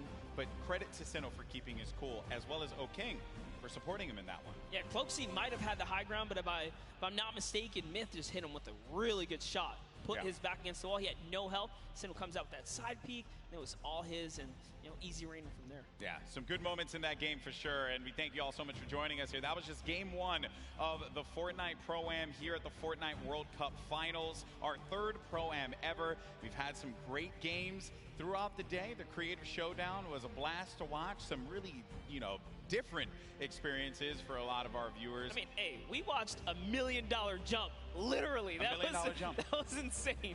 I know. I realized I made some poor decisions career-wise when I was not in there for the $1 million jump. That was awesome. And then we just saw one of South Korea's best players in Fortnite, Sinnoh, just take game one in dominating fashion. And now I have been informed that we do have our winners down on the floor with Pookie for an interview. Pookie, over to you.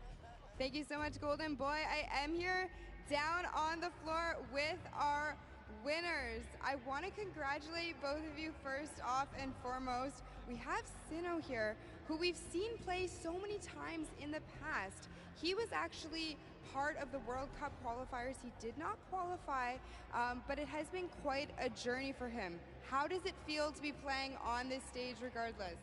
우선 여기 한번 첫 라운드를 우승하시게 된 거에 대해서 많이 축하드리고요. 신우 선수 같은 경우는 퀄리파이어에 아쉽게 진출하시지 못하셨는데 여기까지 오시게 되셔서 이 무대에 서게 된 그런 소감이 어떻게 되시나요?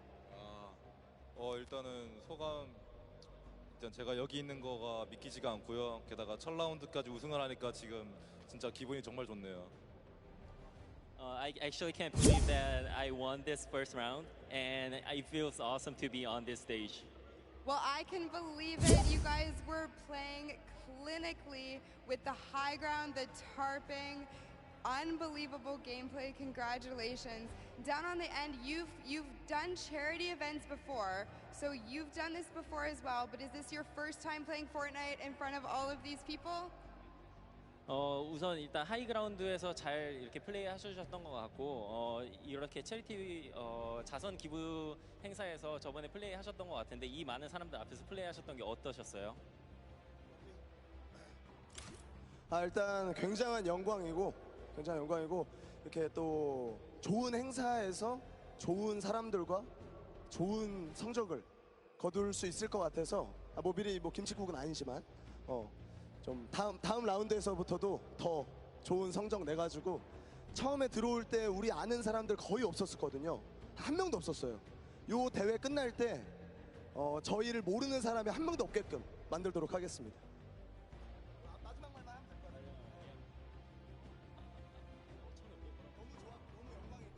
It was such an honor to be participating in this tournament, and there are a lot of good players and good purpose of this charity tournament.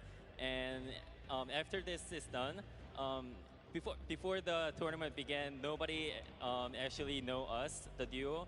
But after this tournament, I hope that everyone here knows who we are. Perfect. Thank you guys so much. Congratulations again to both of you. I hope to see you win a few more games. But what we're going to do now is we're going to throw it over to Sundown, who's going to break down some of the gameplay. Sundown? Thank you so much, Pookie. I'm standing by here with Nick Merckx and Mario now. First, I got to say, Mario, what is it like competing on this stage, playing Fortnite, compared to playing in the NBA and competing against some of the best athletes in the world? I mean, these players are here the best of the best, and in NBA, of course, it's like the best of the best players in the world. So it's kind of same in that way, but I mean, just enjoying here in front of our fans over here. I was in New York actually last year, so I'm kind of home. So awesome, man. Thank you. Now, Nick, I'm going to ask you about some of the gameplay we just saw in that last match.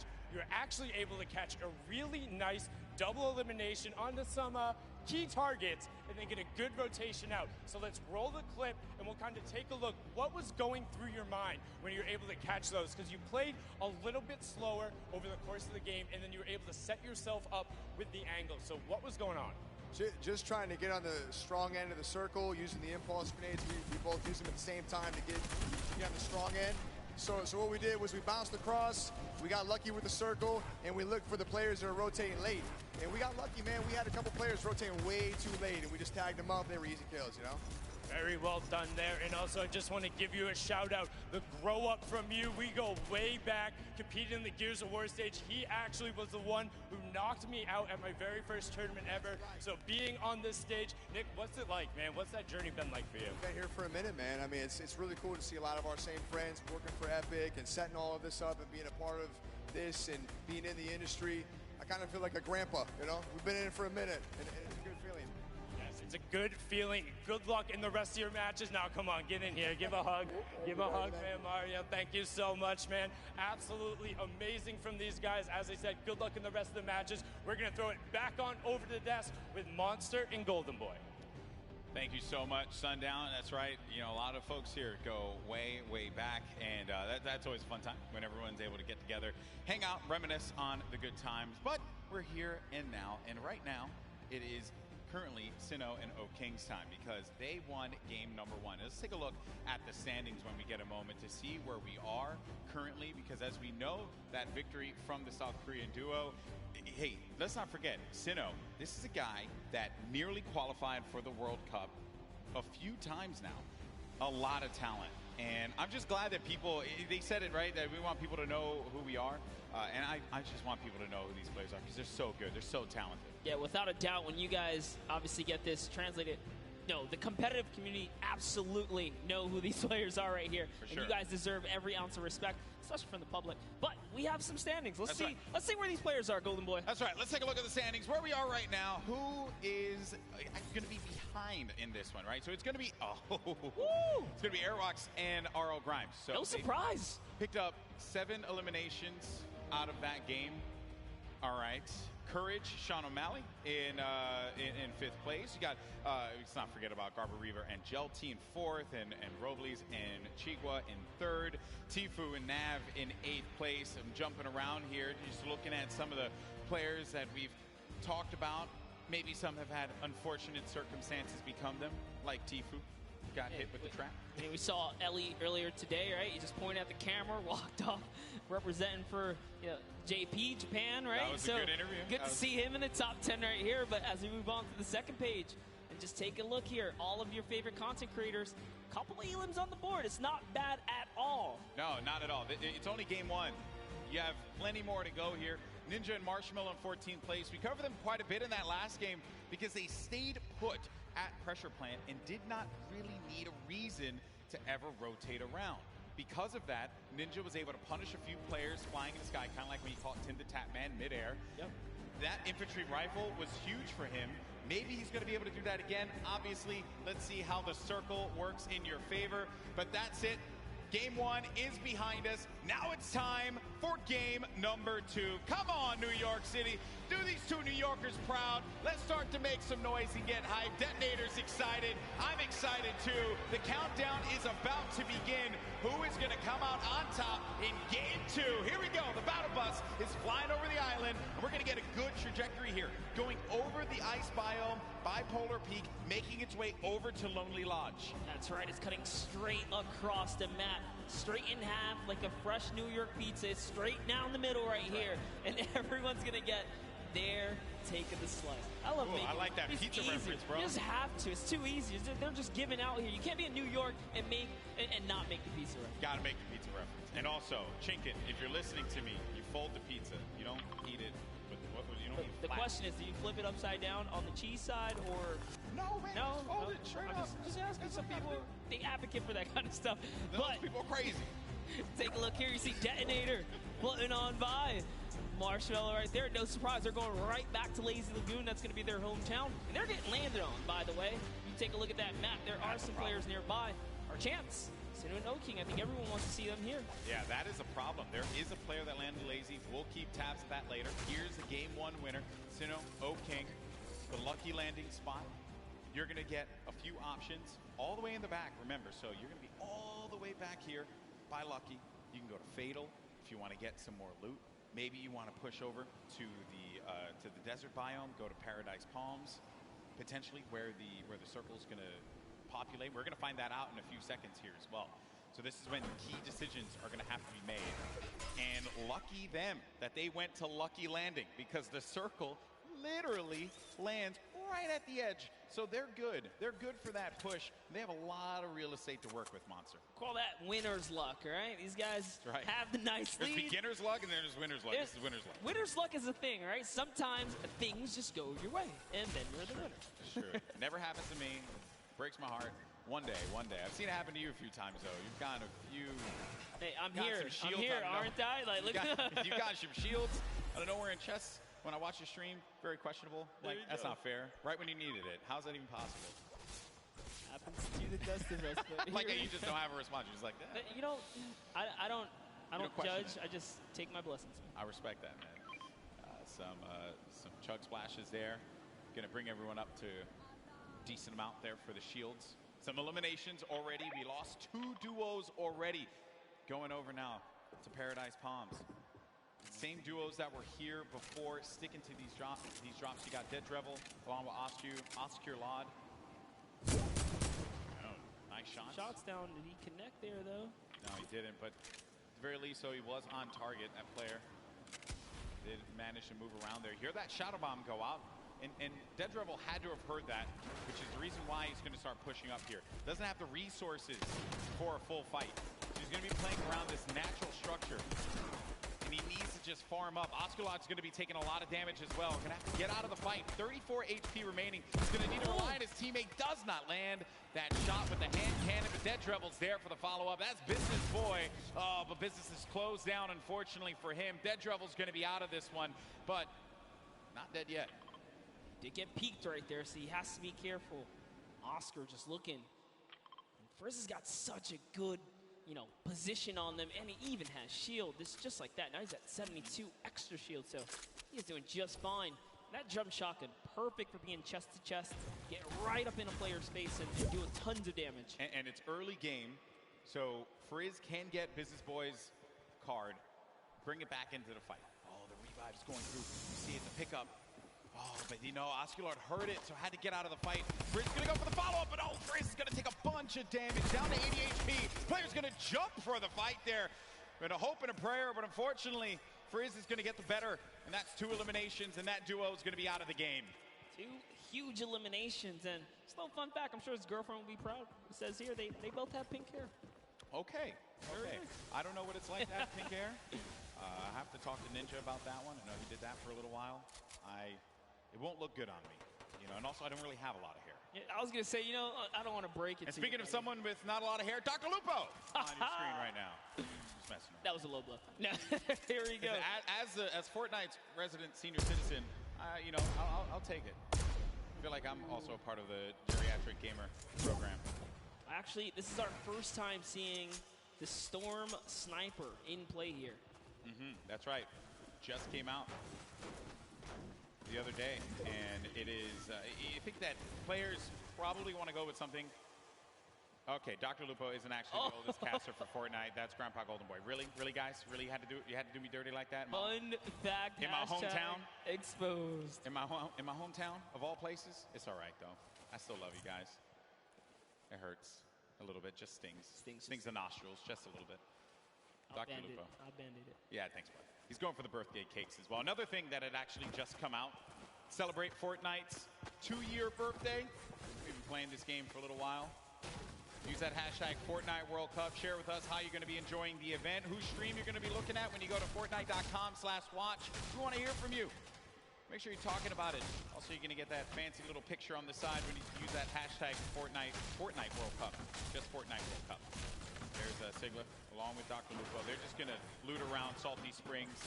A lot to get around here. What are your thoughts on Salty, Monster? Oh, I love Salty. It's one of my favorite places to land. mainly because that back house, man, it's nothing more rewarding than landing on the ledge, getting a weapon through the window seal, and just picking up an easy elimination on someone who goes for the chest on the roof or something like that. Salty's like the bane of my existence when I rotate out of Fatal. I never want to cross Salty because you always have a player that's going to be so stacked with so much to work with. Things have certainly slowed down here. Making our way now to Fatal Fields. Speaking of, wow. There's Sinnoh with King in the. This is awesome. The strats. This is like a Flossin level play here. I'm loving it. Oh, he hears someone they hear nearby, Golden Boy. Don't stay down. Stay down. Uh-oh. Stay down. Is it? And you know, this is not the duo. You want to move them? No, there it is. This is not the duo. You want to do that too? Okay, so they're going to try and get around there, right above them. Oh no! But Moyer's going to be taking so much damage, down to 80 HP. He's still going for it. He's going all the way. He wants the top here. He takes high ground. It's actually his. Oh, but the bush manages to repel the damage. It takes one shot clean and nothing else. That was one. Can he hit the other right there? He's going to have that green tack. Oh, no. And it's going to be the duo that won game one. Oh, King and Sinnoh. That eliminate another duo. I mentioned it. They go lucky. They get all the loot, win the fights out of there, make their way to Fatal. Plenty more loot to grab. And naturally, they're just going to cut straight north to the zone. And we saw how many eliminations they had last time. They want to fight. If you're a competitor here today, you have to be careful being near Lucky Landing. They somewhat claim that spot, but here we have Faris. Brandon Rogers, down comes the shots here. Let's see how it's going to go down here. They're at the easternmost part of the map. We have Jacob and Faris kind of moving back and forth, listening for cues. I think he hears him nearby, yet he's looking for Jacob now. Oh, man. Jacob's by himself. Yeah, that's the problem. Jacob's going to be alone inside of the natural cover. There you see the circle favoring Sinnoh and O King. We could see back-to-back winner here, Monster, with the way that that circle lands. It's right over Salty and Fatal Field, so that favors Dr. Lupo and Sinnoh. Oh, no, but Graham Rogers goes in for the fight. Faris has got to pick up his teammate here. He's got to have his back. Jacob gets it. Boogie Bomb goes out, but doesn't connect. Probably trying to overtake that wall there. Jacob, wisely enough, is going to get out of that fight. That player's going to be down. The Stinks forcing anyone that will hang around. Needs to confirm that elimination. There you go. That's going to be a ton of loot for Jacob to get. But Faris is looking at him right above him on top of the rooftop. He wasn't ready in time there to put the shots on him, so unfortunately he did miss. He goes for that side combat shot and breaks the wall right there. Oh man, this is not looking good here for Jacob. Faris gets his teammate's card. Does he have to get out of the fight? Oh, Jacob taking a fight to Faris. You like to see that one. Go for the fight, but look at the storm. It's starting to push in. Some decisions need to be made here. This fight is going to happen right by that storm. Popping that early med kit, he knows. He's got a few seconds to work with. Oh, he's actually lucky. The zone isn't quite pressuring yet, so he figures, hey, you know what? I'm gonna use this opportunity to heal right back up, and now the advantage is all his again. Slight lead here. He's looking for a fight right in front of him. Oh, man. You just don't expect that. You're hearing all this movement around you. You don't know where the attack is going to come through. And they're just dodging and dipping around one another. Such an intense battle, and Faris still has minis left. That might have been his last heal there. Oh, the Jacob quad. decides, you know what? It's time to back up. Take the trusty quad. Get out of there. Long. Yeah, no reason for you to push that fight. You have your teammate's card. Then we go on forward, and you got Slogoman, who just got beamed. Beamed. Marshmallow with the snipe? Marshmallow. Okay. I respect that. Marshmallow's been surprising me. Are we sure? Are we sure that that's Marshmallow underneath the mask? I'm just messing around. I'm just messing around. I was gonna say, hey, he puts in a ton of work in this game. Look at this shot here for Marshmallow. Boom! Nailed him. Marshmallow, man. What a beast. Marshmallow here to make the highlights, all right? Don't sleep on it. They're going for a two-time championship. I get it. Absolutely. When we saw them, they were in 14th place, mainly because you didn't quite get enough placement points. The eliminations were there. They were right in 14th, so with the way they're racking up more elims, that's going to be, again, just securing a more comfortable lead. If you can get in that cadence of just getting points consistently, you'll find yourself in the late game. Mr. Fresh Asian we saw in the feed, he actually took out Cody Walker as well. Mm-hmm. 3 eliminations for Mr. Fresh Asian. He's got that golden combat shoddy. Such a powerful weapon. You hear the movement around here. Some nades as well. He doesn't own any of this. This is a scary box to be in when you don't own anything. It's One Shot Girl and Chandler Riggs are just nearby. Another the great Slayer, duo. And the Slayer 360, I believe, is in a bush. Not too far either. That's the Golden Boy strat right there. Hide in the bush. Don't do anything for the entire game. Trust me, it works like 60% of the time. It works every time. Every time, 60% of the time. You know the math, guys. Don't count it. You don't have to question me. So Chandler Riggs and One Shot Girl, they're going to play this more defensive posture, this positioning here. They have no eliminations right now, and we're at 35 duels remaining. So it's going to take a while for those placements to go through. And then One Shot Girl just gets obliterated. Her health is gone. Now down to 5 HP. Chandler Riggs playing around the corner, trying to utilize a little bit of that right-hand advantage, but it is not coming to fruition there. Mr. Fresh Asian is going in for the push now, and this isn't looking good for this duo monster. Our heroes could fall right here, right now, as Mr. Fresh Asian is looking to get 5 eliminations on the board, gets ownership of the wall, and what a shot there from Mr. Fresh Asian. That's elim number 4. That was so filthy. Took the wall just like that. An instant edit. No mistakes made. The Slayer 360, he's finally given up his bush. He's actually now exposed himself. Sometimes you got to abandon the bush. It's okay. He's got to give it up. He did take his opportunity to try and pop some shots. Mr. Asian did look over in that distance. He knows there's someone there. Now it's Marshmallow and Ninja rotating across here, as they're going to find themselves right outside the box here. Of course, if you're not familiar with Mr. Fresh Asian, he is top 100 most subscribed Australian YouTube channels. It's actually one of the fastest growing YouTube channels in Australia. So certainly check him out. I'm sure you're going to find some fun content there. There's Ninja and Marshmallow, who have 2 eliminations for them. Marshmallow's been playing great. A very different Marshmallow from what we saw at the 2018 Fortnite Pro AM. I think he's obviously put that time in, and it is paying off. It's paying off big time. Yeah, who would have known Marshmallow would continue his grind after the years here, but showing, hey man, Fortnite. He's passionate about Fortnite. Still part of the regiment. There's Myth. 7 eliminations, Golden Boy. What? I didn't even look over there. What is Myth what's going on with him today? He's on something. He's out here to prove a point. Myth wants to pick up a win. How huge would that be for him? Seen him so many times in so many competitions. Also another player that tried for that Fortnite World Cup online qualifier. Came close a few times. Lots of talent there. And here's the format and how it works. Once we hit that 15th place, that's when those placement points start to go online. But because Myth has 7 eliminations, that means he has 7 points currently, Monster. And his teammate is down right now. Unfortunately, Michael Dreher was taken out. We do know Michael Dreher is interested in running that marathon this year, but, you know, he's going to need a little more stamina to keep up with Myth here in the Fortnite world. The idea of running a marathon crosses my mind. Oh my. It makes me sweat. What kind of party do we have here, Golden? Chigua sitting right next to Alexia Ray and Jordan Jones. Jordan Jones at the start of this entire thing said, hey, you know, she's here for the ladies representing. She's got her gun ready. Someone's out. Oh, no. Oh, no. She's in a box. Sneaky plays here from Jordan Jones and Alexia Ray. That player had no idea. That was crazy. He got away. He took the launch pad. He got away. You never suspect the people in the cornfield. Jordan Jones and Alexia Ray, super sneaky plays here. Aaron Gordon's like, you know what? I'm just going to kind of keep my cool here, stick still. It's Ali A jumps back in the baller. He's out. He's like, yeah, you better be careful, man. There's some crazy people in the cornfield. It's like The Shining out there. Look out for that. Okay, and they're crouched, so you won't be able to hear their movement. You have to really focus on it. They got their just the aim set. I like this strategy. They are eventually going to have to move here. Same thing for Ali A and Aaron Gordon, which for them, I'm sure that they're a little worried about where these players are going to be. Listen, Ali A might be a famous YouTuber, and Aaron might be huge on the basketball court here, but you step to these 2 ladies right here, they're going to make you look like little boys. They are ready to fire away right now. They are so ready. Okay, well, while that's going on over there, and I'm sure that's going to take a little while to come to fruition, we're going to have a classic battle here between Tfue and Ninja.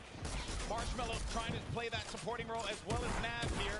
Marshmallow taking a bunch of damage, and he's got to get to his teammate. Nav is boxing around there, and Marshmallow's going to try and go toe-to-toe here against Tfue, but Marshmallow gets picked off. That seemed like it was coming off from the distance there, and Ninja has to get out of that fight. There's just no reason for him to continue to engage in it, considering that they were getting third party from afar. I think the shots came from Udakov and Flake's power over on top of that tower and punished Marshmallow when he exposed himself when he jumped on top of that ramp.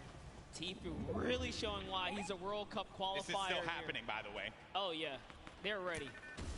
Looks like Mario's left to save Nick Merckx here. He's going for the revive. Aiden's going to go in for the fight, though. Mario's got to be prepared for this. And Nick Merckx trying to direct traffic. He's got a few seconds here to pick him up. Aiden right outside. He's trying to pummel his way in through the doorway. Mario, again, setting up the defense, helping him out. Aiden, very weak. Came second place at the Summer Block Party, Monster. That's right. Can the Trailblazer, professional basketball player, Mario, fend off Aiden, ghost Aiden right here, right now to save Nick Merckx. And he's going to be hacking around each wall here. He always does it. Off and he gets ownership of the wall. You never want to go toe-to-toe with Aiden in the box, baby. He's going to punish you every time. Such a clean wall-taking transition. Always using the same rhythm. Hits the left wall, hits the right wall, doubles back, takes the wall, makes the quick edit, and it's his to go here. Sinnoh and O-King now hopping back with our previous Game 1 winners here. Still in the running, 2 eliminations. Tons of materials, launch pads, campfire. He's got everything he needs. And what's even better, they have the circle. The circle is in their advantage. We're now into Storm Phase 5. I'll tell you right now, he's going to build all the way up and start crushing players. When you got zone like this, let's see it.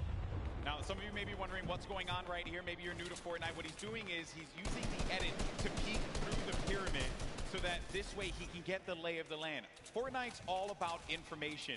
What can you get out of players rotating? Who can you punish? If they're going to be out in the field exposed, that can give you some more eliminations. More eliminations means more points. Kind of like what Sinnoh's seeing right here. This guy walking around by himself, and he knows that players are going to be above too because he's hearing the shots that are happening above him. That's going to be Jelty and Garborever over there as well. I like that. Here comes an artillery strike right on Mip's head. He is in the fray here. But Mip also tons of mobility here. He's got the minis. There you go. He knows he's on camera. What's up, Mip? There you go. Okay, so use the launch pad to get out, but he's in the sky, and those players are going to be hanging around him. He could get picked off. Dr. Lupo in the storm, but Dr. Lupo, no, unfortunately for him. Overstood his welcome in the storm right there. It does manage to tick him off. He secured the point before he was taken out there, but back to Myth. Myth's got 8 eliminations. He's so close to some placement here. Remember, they just have to get top 15 with the duo. There's only 20 duos remaining in the lobby here. The way this format works, it's similar to your other competitive formats that we've had over the weeks of qualifiers. Every elimination's a point. Oh, a lot of great players are still going to be in this fight here. Monster, Airwalks is in the fight. Grime as well. Symphony, Tim the Tatman. Got Marksman, Cloak, Aiden. He was taking a bunch of damage. He's going to go down from his teammate, Sean, who takes him out. Wow. Gets Nick a 30. Symphony finds Ellie. And here's Sinnoh, Game 1 winner, still living his best life. Picking the fights that he needs to take. King gets an elimination as well. That's going to be 3 points for this duo. And he's letting these guys above him deal with him. Ninja having to take so many shots and play defense. He's running out of materials quickly. When those shots are coming through, you'll be shocked how quickly you're going to lose out on the wood, the metal, the brick. Yeah, it really was a nightmare scenario for a second there. Forced to drop the campfire prematurely and go into the surf juice here. But they didn't forget about him. As soon as he picks, he gets lasered down, and all of his health is now gone. And Tfue, perched up right here, is going to catch Sinnoh straight out the sky. That is huge, Monster. He gets Sinnoh, the Game 1 winner. That was the pacemaker for the Game 2. And now it could be Tfue playing that strategy that we saw in the Fortnite World Cup online qualifiers. Going for the high ground. He's going to be by himself, though. 5 eliminations. Player right in front of him. Waits it out. He's just looking for it here, Golden. Trying to see if he can find the shot, find the angle. This is what Tfue's known for, playing for those early high ground position. Holds here, and he's not afraid to go for it. There it is. Chucks his way all the way across. Takes the shots. Wow, this guy as well. And look, he's just going to 90 on up. Great shots, has shockwave grenades, also has shadow bombs to utilize to his advantage if need be. Ninja's still going to be in the fight, as well as Cloak. The high ground's been eliminated, but that player does manage to get above him. That's going to be Sean. That was Sean who goes all the way up to the top. Tfu's going to be playing in the mid-ground. Symphony right next to him. Jacob still in the fray as well. Saw him in that crazy battle earlier on. He's still in the action. And look at what's going on. That circle's going to be moving toward that mountain, which means players have to start making their way up. You are seeing a truly competitive battle right here between Tfu and Sean, who is trying his hardest to take him off the high ground. But Tfu is now landing on Airwalks, another World Cup qualifier, and he is going for this high ground, truly machoing up with the impulses. He wants it. He's going all the way. Look, he just built it back up. That's Tfu's high ground, and no one else is going to take it unless it gets shot down. But he does stabilize there. Airwalks is looking to punish Tfu, and he does get above him there. There you see, right at the top. And then Myth is going to snake on out and just get to that side of the circle. Tfu taking damage. He has to be careful. He's in that shadow bomb state, so he can't build, but he needs to be quick with it, and he does manage to stabilize for it in the time being. Ninja's going to be in a world of hurt as well. Look at his HP. Will Tfu make the quick peek right here? He sees someone in the wall next to him. Myth actually forgot to edit, and now he's in the storm down to the bottom right. That might be the end for him. Fatal error. Oh no, Myth, not like this. He tries to get out. He does manage to stay alive. Oh no, Myth is going to get picked off by Airwalks. Sean, Airwalks is weak as well. Jacob now has a high ground. Cloak and Tfu. Tfu said Cloak was a player he was worried about, and it could very well be the case here. He's looking around. Airwalks dealing with a lot. As Cloak, he's going to lose all his shields. We're going to have a proper 1v1v1 here. A four-way battle as Tfu fights on out. Airwalks is going to be out of here. That's going to be Jacob who gets the better of him. Look at Tfu just trying to hold this one off. It's now down here to the final three players. Here we're going to see a quick Tfu versus Cloaksy moment or what? And Jacob's up in the high ground. You know he's not going to give him any freebies here. They have to go up the mountain. Jacob is going to be the problem here, not Cloak. Here's Jacob looking for him to push around. He does manage to tag him. He gets a sizable amount of damage, but he loses the high ground in turn. He loses the high ground. Jacob, look. Oh! The side shot of Cloaksy as the storm wraps up Tfu. I lost my voice there. People. I'm too old for this. What a battle that was. Jacob with the win against two of Fortnite's premier players in Cloak and Tfu. Crazy battle. Ninja slides off the mountain, falls to the zone. Airwalks goes down to Tfu's aggressive push. Wow. And in the final moments, it turns out it's Cloak versus Jacob. And here's the last moments, fatally leaving the back door open. And that's why Cloaksy goes down. And Tfu ended up falling because of the storm. He couldn't get up the hill quickly enough. I mentioned before, that was a concern. When that storm started moving, the players that were down low, those are going to be the ones that suffered the most. I'm just shocked that Airwalks got picked off the way that he did. And Jacob, what a win for him. Huge victory. And again, against two fantastic players. 2 shotgun bullets left in the final moments right there. Wow. Just 2. That was crazy. You know, okay, I think we had a good time with that one. New York City, what do you think about that last game? Because that was a pretty sick one. I think you can all agree with me on this one. Great matchup, through and through, Monster. What a start. I thought we were going to see 1v1 Tfu and Cloak, and I was going to lose my mind. I may have jumped off this stage. I don't even know what I was going to do with myself. We were that close to that moment, but hey, let's not take it away from Jacob. No, we're not at all. Jacob really played it so well there.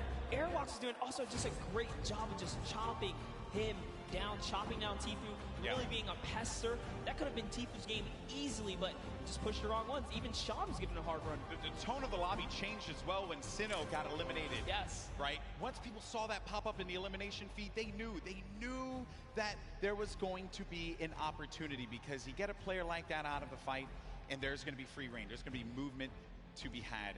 But it was really the real winner of that match was the hill. Was the hill. Because once that hill started moving and the storm started creeping forward, you knew that so many players are looking up and they're like, ah, crap. I gotta have to deal with that. As Sundown likes to say, good old man Mountain claims another. Always gets his target. Always gets his target. That was a good one, folks. We're probably going to get some words from our winner in a little bit. They're probably getting themselves all collected. I think we all kind of need to collect ourselves after that one. I thought Jacob lost that, man. Because when he lost the high ground, I'm shocked that the wall didn't get placed in front, but I think he probably felt like he had that angle and he wasn't going to get clipped. Yeah, Cloakzy really thought that he had the leverage, being that he just came over the mountain. He knew Cloakzy could not build in those, or Jacob, excuse me, couldn't build in those final moments. He had 0 builds. When you see that kind of, you read the player and they're not doing any builds like that, you're like, oh, I'm good. I came up a couple layers, I should be okay. Yeah. But he was at the top of the ramp. It didn't really matter where he was. He was going to get shot regardless, being that he didn't protect himself fully. Yeah, you have to give yourself that wall there so that you don't get punished by those combat shotguns, which we mentioned so many times. That thing has a ton of range. Yes. He was playing that one from that, like close to mid-range, and it will hit you like a hammer for a lot of damage. Before you know it, you're out of the game, you're back in the lobby, you're going back to catering, So what a great matchup that was. Great moments through and through. Also, I believe it was Jacob that had that fight at the John Wick house. Yes. Against Ferris. Yeah, it was a long, exaggerated battle. Storyline right so there, people. Close. Yeah, he was nearly taken out at the start of the game. What a comeback story for him right here. Yeah. All the way from the furthest you can go east on the map here, one of the furthest points. From there to take it all the way to the end game and find himself in the victory royale, that's a great game. That's his highlight moment. That's what you travel to New York City for right there, that's for sure. It all could have fell to pieces at that moment in time over by Paradise Palms, by the John Wick house, and then managing to keep his cool at the crazy moments there. Great plays, and I think that everyone thoroughly entertained with that. We have 2 more games, though. They're going to be coming up. Games 3 and 4. We're going to determine who the winner is. And I think we're waiting right now to get some words from our winner. Also, we'll get the updated standings to see where we are currently. And I have been informed that we do have an interview, but it's not just with Jacob. It's actually going to be with Jacob and the 2 people that he took out, Tfue and Cloak. Pooks, talk to me. Thank you so much, GB. I am down here on the floor. I have a bunch of people around here. Who do we have? We have Tfue, we have Cloakzy, and Jacob. Our final 3 in the last game. Oh my goodness. Tfue, walk me through those final moments. Do you mind? Well, basically, I was in the storm and I had no health the entire game. I had about 40 minis, but I don't know. I just got stuck in the storm. Cloak trapped me, held me in storm, dude, but he got clapped by Jacob, so it's all good. A little bit of animosity. We're gonna go over to this side here. Cloak, I gotta ask, what do you attribute to that? You had high ground over Jacob. What happened? I thought the zone was pulled down the hill, but it was still pulling up the hill, so I didn't wall off my back, and he got a free shot, and I died. You were eliminated, exactly. Now, Jacob, you took both of these guys out. You won that game, congratulations. How does it feel to take out 2 of the biggest competitors on the biggest stage in the world? To be honest, I feel amazing, and when I was fighting with Cloakzy, I was so stressed, but because I haven't got a match, yeah, but Cloakzy fortunately didn't put the wall behind him, and I did it. So you capitalized on Cloakzy's indiscretion there. But you know what? They're all friends. We can all get a handshake around here. We'll work on that. But thank you guys so much. Best of luck in your next games. Golden Boy, what do you think of these guys?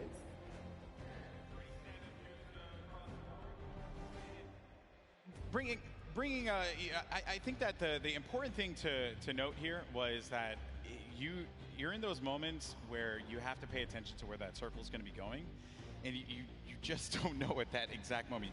You're just got out of a crazy fight. You managed to get high ground. You know that this guy's below, and you don't see any builds coming out. So at that point in time, you're like, okay, I gotta just heal up. I gotta heal up. That's what I'm focused on. Yeah, the problem is you can't assume anything, especially in these final moments. You don't know if you're going against a pro or a celebrity. And, Jacob right here traveling all the way from Poland now to show up and make it happen. These guys, these foreigners are really coming here and putting on a great performance so far. We already seen South Korea make that nice play from earlier today, but that'll lead us right into our next topic here. That's right, our standings. And hey, you mentioned it, Monster. Fortnite is a global game, and we're seeing it play out now. While he may not have gotten the win, Airwalks is in first place. Wow. With 14 eliminations, no victory royale, 28 points total. Sinnoh has been knocked down. Jacob and Claire Grant have climb their way up to third. Myth now is going to be in fourth place with his teammate Michael Dreher. And then Tfue Ninja also was in 14th place, managed to have that. Now going to be in 7th with Marshmello. Courage still going to be in the running here. 2 more games remaining. Lots of points. And looking at the breakdown, it's not that crazy to have a big game and be able to come back into this one, Monster. No, absolutely not. You can just tell from the points here that a lot of this is placement-based. Placement, yes, the teams that are catching heavy eliminations are doing fantastic so far.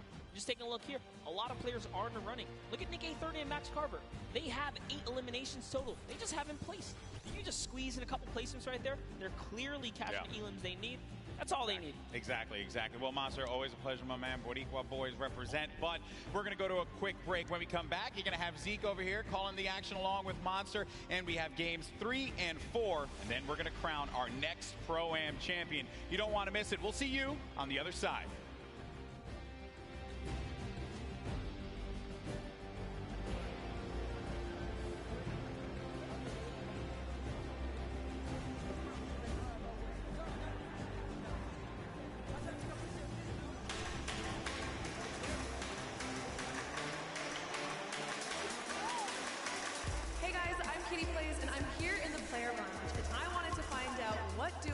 Targeted the most today.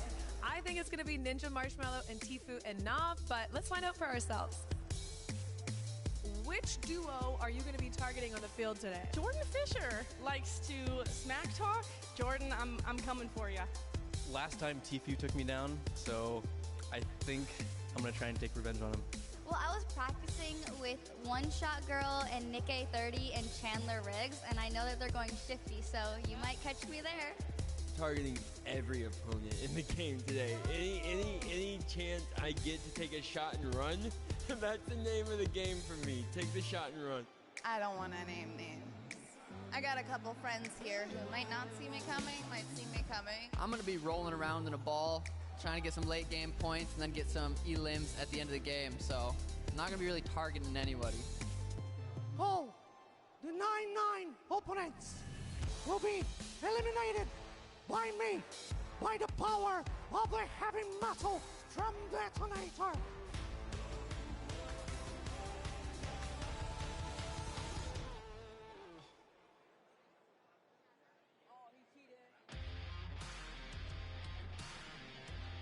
Hello, Fortnite fam. My name is PookieFaze_. I've snuck up to the caster's deck to find out what being a Fortnite World Cup caster is all about. And to outline that a little bit for me, I have my friends here, Monster D-Face and Shio. So why don't you tell me a little bit about what goes in, what the process is for being a Fortnite World Cup caster? Well, it all begins with preparation. When it comes down to handling what is the Fortnite World Cup, you have to prepare. We're talking solo and duo competition here. Not only that, we are slammed with a Pro-Am. So you have to cover bios. That's what me and Shio do. We sit down even today. We go back and forth. We're talking hours of preparation on players. And Shio, what are you doing specifically to help the casters, and what are you bringing to this broadcast right now? So Monster talked about preparation. For me, it's all about the back and forth. If the caster needs any type of knowledge on a situation going on in the game, I've got that. We have 3 screens down here. One has the main game on it. The other 2 just have information and a broadcast alert section. If they have a question, they ask me. I've done all the prep with Monster for weeks, days of cramming as well, and we just get to it, questions back and forth, relay the information, and yeah, just behind the scenes work. So you're essentially the Fortnite encyclopedia then, and you are just relaying the information. I hope that gives you a little bit more insight into how our casters prepare and bring the World Cup action to you.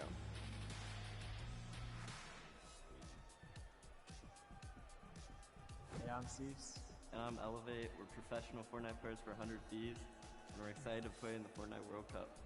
The most fun part of the journey is, for me, just growing as a human and as a person, like having a good time messing around. The best thing about being here for the World Cup is the experience for me. Like leading up to it, all the experience that I've gained, I can't have thought of something better to have been doing. Like, this has been the greatest opportunity for me. If you're trying to get better at Fortnite, just play non-stop, find someone that you can stick with. I know everything about this guy, he knows everything about me, so I think that's what's going to carry us in the World Cup. I if you're trying to get better just at this game, a lot of things are just like, no, you're not the best player out there, and no, you're not perfect at any one thing. The game's always adapting. It's still really new. Just knowing that there's always someone better than you and that you can always be better is very important. I think for duos, we're most definitely worried about Arkham and Falconer. They're one of the best on the West. Oh. I don't know if I can pull this by myself. Yeah. There's no way it's this heavy. Let it on me. Oh my god. Wait, I got this. Why is this a thing? Let go. I got heavy. it. I'm so strong, bro. One angle. Oh my. Why did they make it this heavy? This makes no sense. Shouldn't you know we're all like scrawny little gamer boys? Like, I'm going for it. Yeah, if I win, I'll definitely buy myself a Lambo, and then maybe my brother a Lambo, and then maybe my sister a Lambo, and then maybe my grandparents a Lambo. Pull up your own weight. Maybe my father a Lambo. This is Cease and the world's cutest e-athlete. Make sure you root us on the Fortnite World Cup. I'll see you guys later.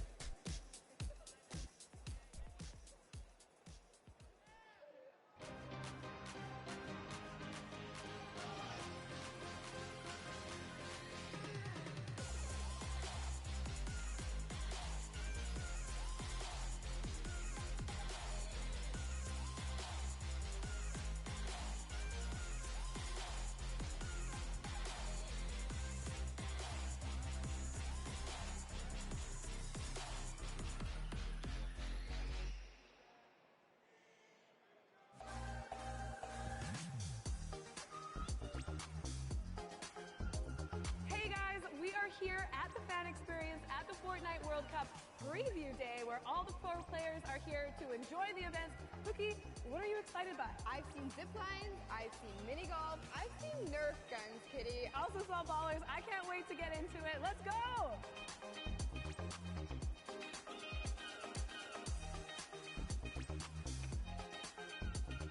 We made it! We climbed up the mountain and we are preparing to zip line off into Lonely Lodge. Are you ready? Yeah, let's go on an adventure!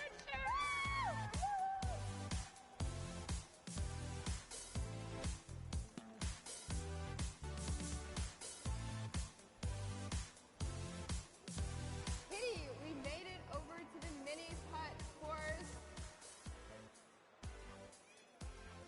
Woo! Nailed it! Hole in one.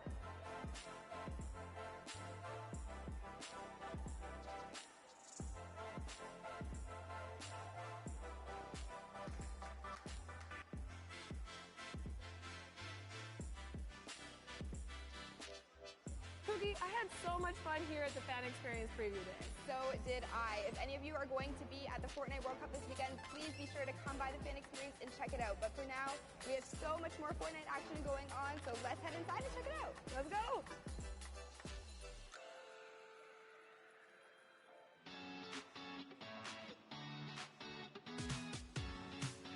Hey guys, it's Kitty Plays, and I'm in the player lounge, and I want to know who everyone's favorite skin is and why. I think I like the hamburger guy, you know what I'm saying? But it's a big target, but I like the way it looks. I'd say my favorite skin is probably the default still. I literally just randomize it. The blow up dude, he's got the inflatable guy. The surfer dude, because I've been getting more eliminations with him. My favorite's default, because I'm a default. The bright bomber. It's so OG for me. And Me. The Rook skin, because it looks like me. Yeah, I just kind of want to like look cool and appear intimidating because at 5'4" in real life, I don't scare a lot of people. Lynx, because I like cat. Yeah. That's my favorite too.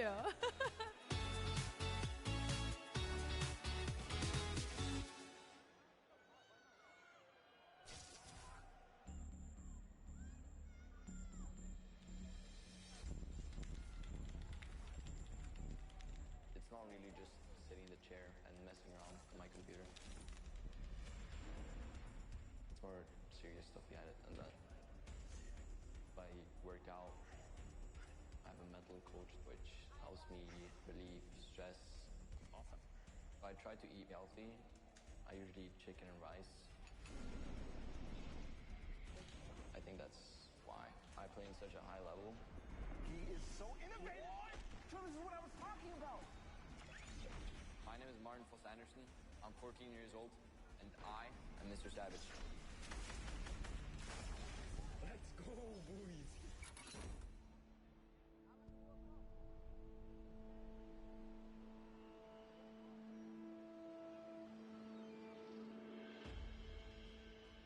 I live in Oslo in Norway. I really love the fact that I grew up here.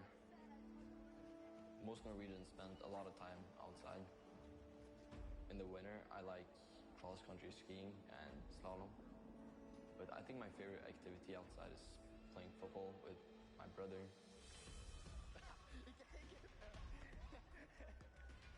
He's 17 years old, and his name is Michael. My brother and I have always been competitive. We'll always hang out together, play a game of chess, playing ping pong, and it's always fun.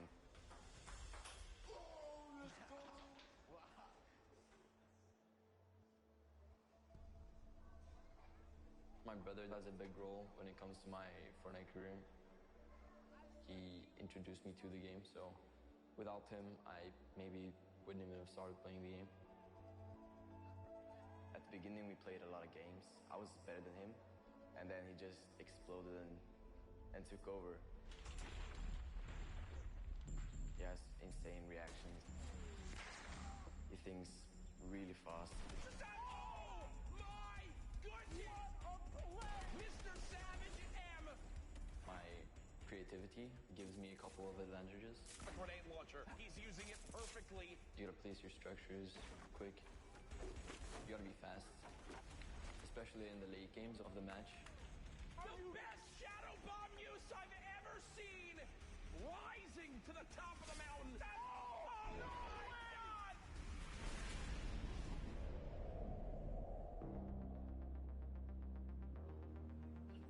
I love meeting my fans. They're super nice. The fact that I'm probably gonna have over 1 million subscribers by the time I reach 15, it sort of blows my mind.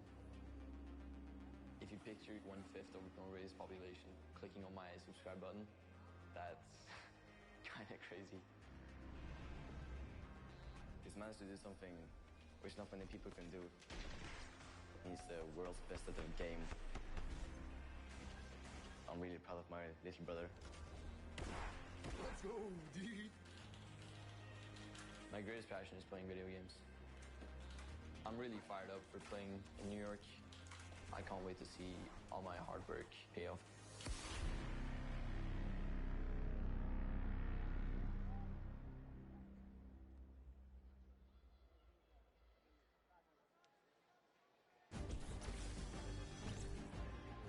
Welcome back, Fortnite fans.